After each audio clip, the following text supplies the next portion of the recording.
Hello friends, આજે આપણે માત્ર ચણાના લોટનો ઉપયોગ કરી અને બાળકોના નાસ્તા માટે તેમજ સવારે ચા સાથે ખાવાની ખૂબ જ મજા આવે એવા ગુજરાતી તીખા ગાંઠિયા બનાવીશું। આ ગાંઠિયા એટલા ટેસ્ટી અને ક્રિસ્પી બને છે કે તમને વારંવાર ખાવાનું મન થશે। હલો ફ્રેન્ડ્સ, દીપાલી ડિશીસમાં તમારું સ્વાગત છે। આજે આપણે બનાવીશું તો આ ગુજરાતી તીખા ગાંઠિયા બનાવવા માટે સૌપ્રથમ આપણે એક મોટું મિક્સિંગ બાઉલ લેવાનું છે અને એમાં 2 કપ જેટલો ચણાનો લોટ એટલે કે બેસન એડ કરવાનો છે।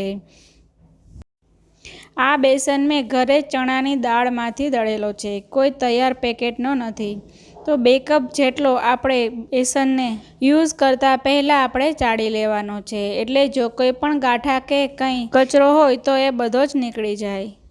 તો અહીં વજનમાં જોઈએ તો લગભગ 400 ગ્રામ જેટલો બેસન મેં લીધો છે। તો હવે એમાં આપણે મસાલા કરી લઈશું। તો સૌપ્રથમ સ્વાદ પ્રમાણે નમક એડ કરી દઈશું, સાથે જ ચપટી જેટલી હિંગ એડ કરી દઈશું। આપણા ગાંઠિયાનો કલર એકદમ સરસ આવે એના માટે અડધી ચમચી જેટલી હળદર એડ કરીશું। જો તમને વ્હાઈટ ગાંઠિયા જોતા હોય તો તમારે હળદર એડ ના કરવી। હવે આપણે અહીં તીખા ગાંઠિયા બનાવી રહ્યા છીએ એ માટે 1 ચમચી જેટલો તીખું મરચું પાવડર એડ કરીશું, સાથે જ ચપટી જેટલો ગરમ મસાલો એડ કરીશું અને 1 ચમચી જેટલા અજમાને આ રીતે હાથથી મસળી અને એડ કરી દઈશું, એટલે એનો થોડો ભૂકો અથવા તો પાવડર એવું બની જાય। અહીં ગાંઠિયાના સ્વાદને 100 ગણો વધારવા માટે 1 ચમચી જેટલી કસૂરી મેથીને પણ આ રીતે હાથથી મસળી અને પાવડર બનાવી ત્યારબાદ એડ કરી દઈશું। હવે અત્યારે આ બધા જ મસાલાને ચમચીની મદદથી એકવાર લોટમાં મિક્સ કરી દઈશું।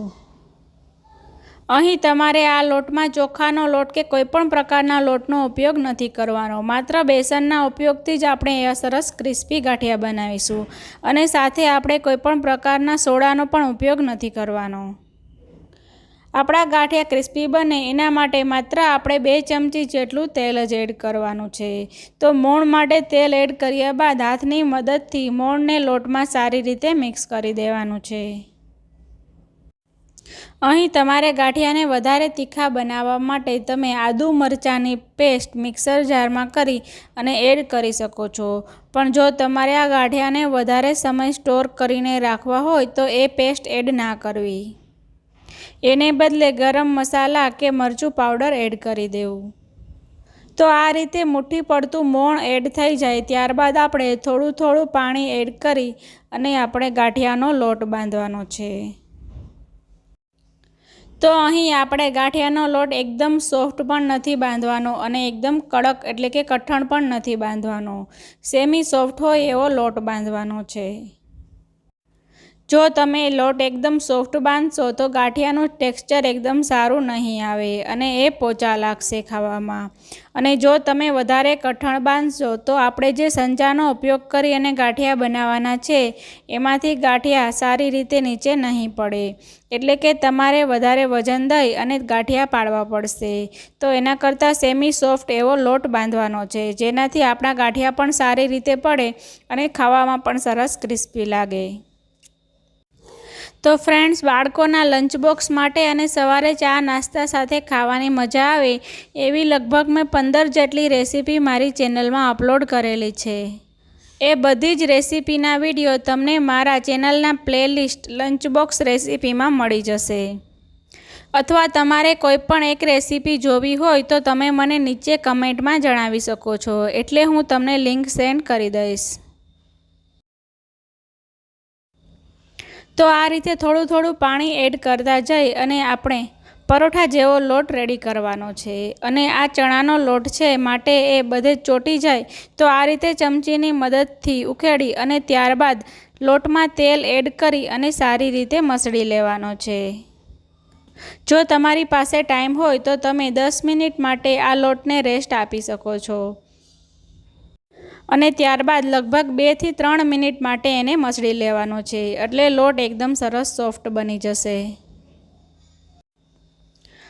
હવે લોટ સરસ મસળ્યા બાદ આપણે એના 2 પાર્ટમાં ડિવાઈડ કરી લઈશું, એટલે કે જે માપનો તમારો સંચો હોય અથવા તો ગાંઠિયા બનાવવા માટેનું મશીન હોય એ પ્રમાણે લોટના લુવા કરી લેવા।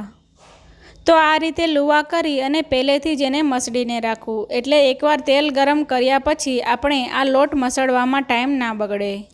તમે આ લોટનો ઉપયોગ કરી પાપડી ગાંઠિયા તેમજ ચકરીવાળા ગાંઠિયા પણ બનાવી શકો છો।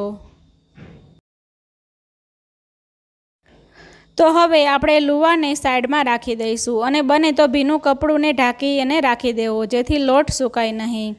હવે જે આપણે સંચો લીધો છે એમાં ગાંઠિયા માટેની જે ચકરી કે પ્લેટ આવે છે એને પહેલાં એડ કરી દેવી અને ત્યારબાદ આપણે એમાં એક લુવાને એડ કરી દેવો।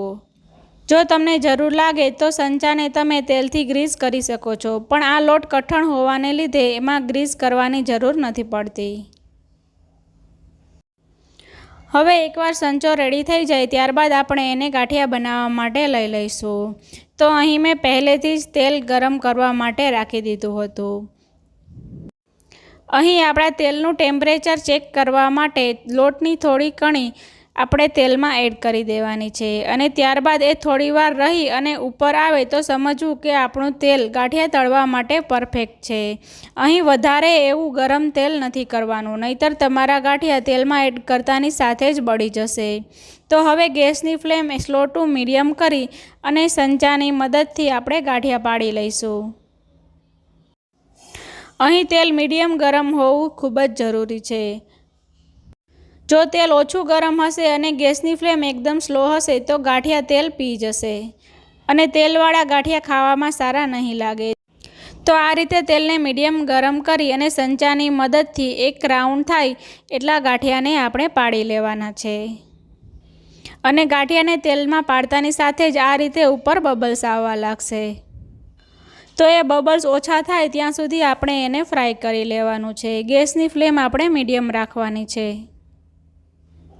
અને લગભગ અડધી મિનિટ જેવું ફ્રાય કર્યા બાદ આપણે એને પલટાવી લઈશું અને બીજી બાજુ પણ આપણે એને ફ્રાય થવા દઈશું અને બીજી બાજુ તમારે લગભગ 15થી 20 સેકન્ડ માટે જ ફ્રાય કરવાનું છે। ત્યારબાદ તેલ નિતારી અને આપણે ગાંઠિયાના બેચને અલગ પ્લેટમાં ટ્રાન્સફર કરી લઈશું।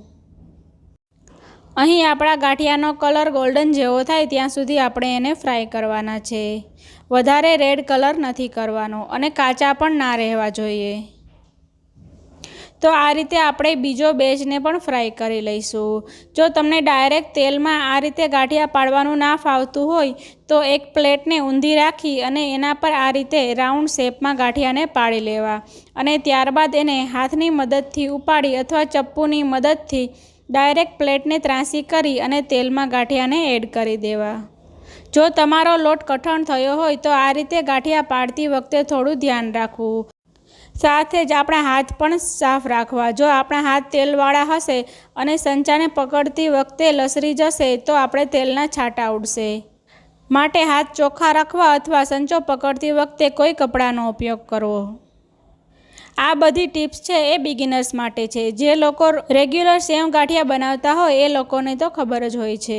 તમે એકવાર મશીન ભરશો એટલે એમાંથી 3 બેચ આવી ગાંઠિયાની રેડી થશે। તો ટોટલ 400 ગ્રામ લોટમાંથી આવી ગાંઠિયાની 6 બેચ રેડી થશે।